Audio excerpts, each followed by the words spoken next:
tahimik na gabi, ako'y lumalapit sa'yo, Panginoon. Pusong nagsusumamo sa mundong magulo, ako'y naliligaw. Kaya't sa harap mo ngayon ay umuyuko.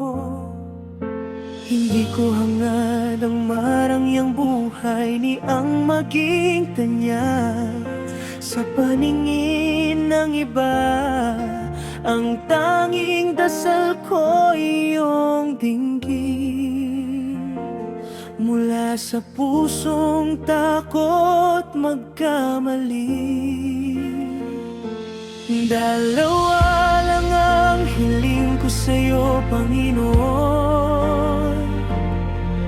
Ilayo mo ako sa walang kabuluhan, sa mga kasinungalingan at tukso ng mundo, nasisira sa aking kaluluwa. Huwag mo akong bigyan ng labis na yaman, ni ng sobrang hirap at karalitaan. Pakanin mo lamang ako sa araw-araw, sapat sa kailangan ng puso't katawan.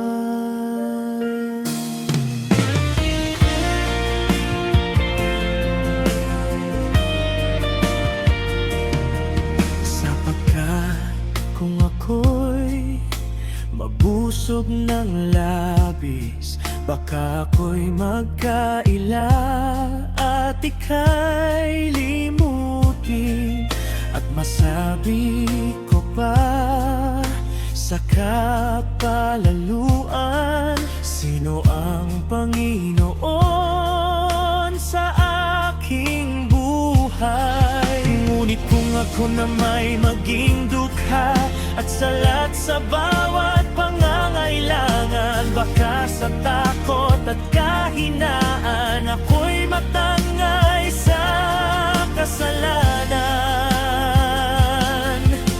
Kaya't sa gitna ng lahat ng ito, ikaw ang nais kong maging kayamanan. Sa bawat hakbang ng buhay ko, ikaw ang aking sandigan.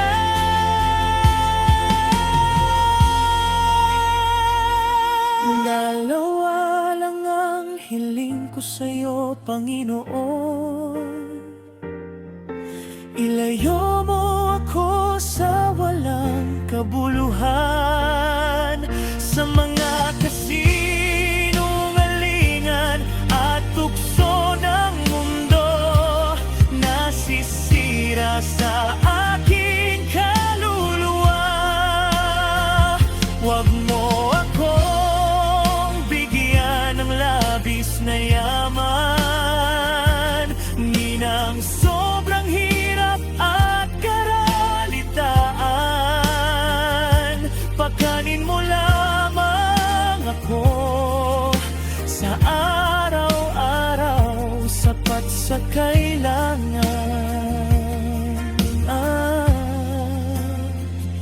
ng puso't katawan.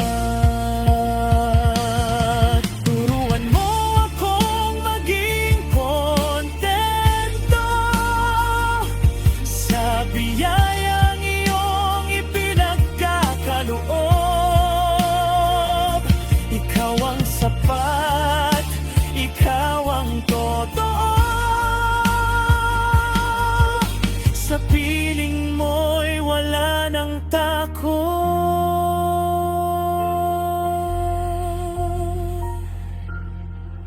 Dalawa lang ang hiling ko sa'yo, Panginoon. Isang pusong tapat at marunong tumingin sa iyong kabutihan araw-araw, sa iyong pag-ibig na di magmamali. Pakanin mo lamang ako sa araw-araw, at sa iyo lamang ako aasa.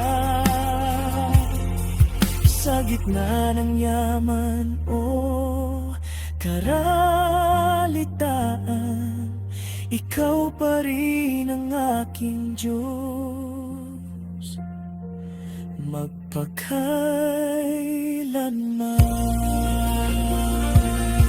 Dalawa lang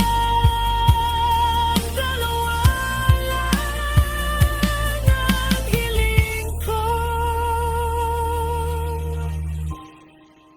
Panginoon.